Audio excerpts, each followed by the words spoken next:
नमस्ते दोस्तों, आशा है आप सब स्वस्थ और बहुत अच्छे होंगे। इस वीडियो में हम कुछ नया सीखेंगे। हम सभी माँ के गर्भ से पैदा होते हैं। साइंटिफिकली भी ये प्रूफ हो चुका है कि जब बच्चा पैदा होता है तो हफ्तों तक वह माँ के टच से भी खुशी महसूस करता है। हम आनंद से भरे होते हैं और उसी प्यार के साथ बड़े होते हैं। बच्चा जितने प्यार और दुलार के साथ बड़ा होता है वह उतना ही मजबूत, उतना ही दयालु और आत्मविश्वास से भरा होता है। बाहरी वातावरण का उस पर इतना प्रभाव नहीं होता। वो छोटी छोटी बातों पर परेशान नहीं होता। उसके अंदर निर्णय लेने की और विश्वास करने की क्षमता होती है। इसके विपरीत अगर बच्चे का शोषण हुआ है, उसे प्यार नहीं मिला या असुरक्षा की भावना है, तो उस पर नकारात्मक चीज़ें बहुत जल्दी प्रभाव डालती हैं। डर, असुरक्षा, अविश्वास उस पर हावी हो जाते हैं और इसके कारण उसके अंदर ये चीज़ें धीरे धीरे डिप्रेशन और अकेलेपन, चिड़चिड़ापन और हिंसा में बढ़ने लगती है। हम जो करते हैं उनकी गुणवत्ता हमारी प्रेरणा और अभ्यास पर निर्भर करती है। यही वजह है कि हमें यह सीखना होगा कि दयालु बने। प्रेम और करुणा आवश्यकता है, विलासिता नहीं। उनके बिना मानवता जीवित नहीं रह सकती। दया मूल रूप से दूसरों के प्रति संवेदनशील होना ही है। पृथ्वी पर प्रत्येक जीव ईश्वर का प्रतिनिधित्व करता है। दया ईश्वर का विशेष गुण है। मंदिरों में लगी भीड़ इस बात की तरफ संकेत करती है कि ईश्वर दया का ही दूसरा रूप है।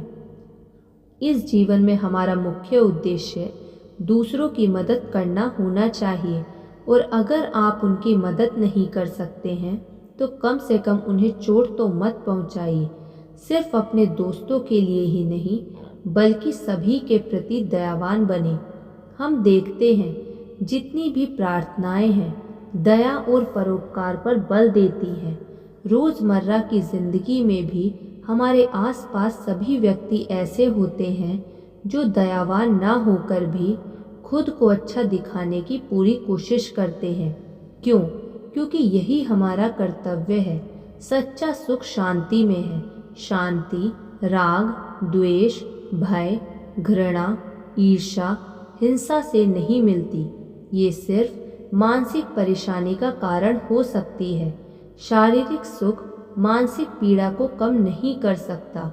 यदि हम निकट से देखते हैं तो हम देख सकते हैं कि जिनके पास बहुत सारी संपत्ति है, ज़रूरी नहीं कि वो खुश हों। वास्तव में धनी लोगों को अक्सर और भी अधिक चिंता होती है। मदर टेरेसा, महात्मा गांधी, विनोबा भावे तथा ईश्वरचंद्र विद्यासागर आदि ऐसे अनेक नाम हैं जिन्होंने अपना सब कुछ छोड़कर दूसरों के प्रति दया और करुणा को ही अपना धर्म माना। हम उनका सम्मान तो करते हैं, लेकिन उनके आदर्शों को अपने जीवन में उतारने की आवश्यकता है। हिंसा हमें कहीं नहीं पहुंचाती। हमारा पहला और अंतिम लक्ष्य शांति, दया और करुणा है। हमारा हर कदम उसकी ओर होना चाहिए। अकेलेपन और डिप्रेशन का शिकार बड़े शहरों में बहुत लोग होते हैं। आप ध्यान से सोचें तो वहाँ अपने बारे में सोचने का, अपने व्यवहार के बारे में सोचने का लोगों के पास समय नहीं। प्रेम फैलाने का कोई तरीका नहीं। अगर वो नहीं तो प्रेम पाने का तरीका कहाँ से जन्म लेगा? दूसरों के लिए चिंता में हम अपने बारे में चिंता कम करते हैं। जब हम अपने बारे में चिंता कम करते हैं तो हमें अपने दुख का अनुभव कम होता है। बड़ा शहर होता है तो बहुत ज़्यादा प्रतियोगिता। अगर मेरे पड़ोसी ने गाड़ी खरीदी तो हमारे पास उससे बड़ी होनी चाहिए, वरना हम ये कैसे साबित कर पाएंगे कि हम उससे बेहतर हैं? हम प्रतियोगिता करते हैं और उससे तनाव और अवसाद जन्म लेता है, और हम अपने आसपास के माहौल को उसके लिए दोषी ठहराते हैं कि आप अकेले हैं। वह आपने खुद क्रिएट किया है। आपको किसी दूसरे से बेहतर नहीं बनना है, बल्कि जो आप अभी हैं उससे बेहतर बनना। एक आशा है हम अपने आप को नया मानव बना सकते हैं। अपनी संतुष्टि की क्षमता को बढ़ाइए। जहाँ भी जाइए खुश रहिए, संतुष्ट रहिए। आप देखेंगे कि आपके चारों तरफ का माहौल बदल गया है। वो सभी जगह या लोग आपके अवसाद के कारण थे। यह बहुत सुंदर और सुखद है। अगर आप बुरी चीज़ें करते हैं तो बुरा देखते हैं। अगर आप अच्छी चीज़ें करते हैं तब आप अच्छे लोगों से मिलते हैं या बुरे लोगों से मिलते हैं, उसका कोई फर्क नहीं पड़ता। सब कुछ हमारी सोच पर निर्भर है कि हम कितने ईमानदार और कितने सजग हैं। आपका मौन रहना कभी कभी आपका सबसे अच्छा जवाब होता है। कभी कोई कुछ कहकर एक गतिशील प्रभाव बनाता है और कभी कभी कोई चुप रहकर महत्वपूर्ण धारणा बनाता है। बोलने की आवश्यकता तब होती है जब सारे दरवाजे बंद हों। अधिक बोलना और बिना सोचे बोलना भी हमारे हित में नहीं होता। हमें समय और परिस्थितियों के हिसाब से खुद को ढालना आना चाहिए। जब शब्द आपके मुंह से निकल जाते हैं तो कभी वापस नहीं आ सकते। वो तब तक ही आपके अधिकार में हैं जब तक ना बोले गए हों।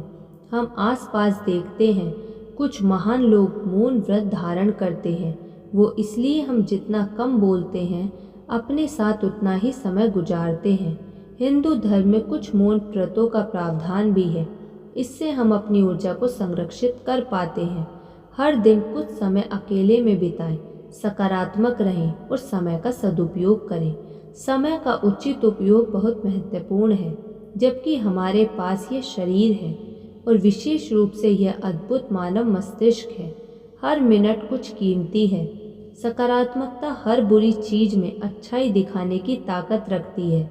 हम जितने सकारात्मक हैं उतने अधिक प्रसन्न होंगे। वो सब कुछ जो सुंदर है सुंदरतम हो जाएगा। इसके विपरीत नकारात्मक होकर हम कभी भी अच्छाई और सुंदरता नहीं ढूंढ सकते। एक सुबह आपके द्वारा सोचा गया केवल एक छोटा सा सकारात्मक विचार आपके पूरे दिन को बदल सकता है। धन्यवाद। ऐसी और वीडियो सुनने के लिए आप इस चैनल को सब्सक्राइब कर लीजिए और इस वीडियो को लाइक कर दीजिए।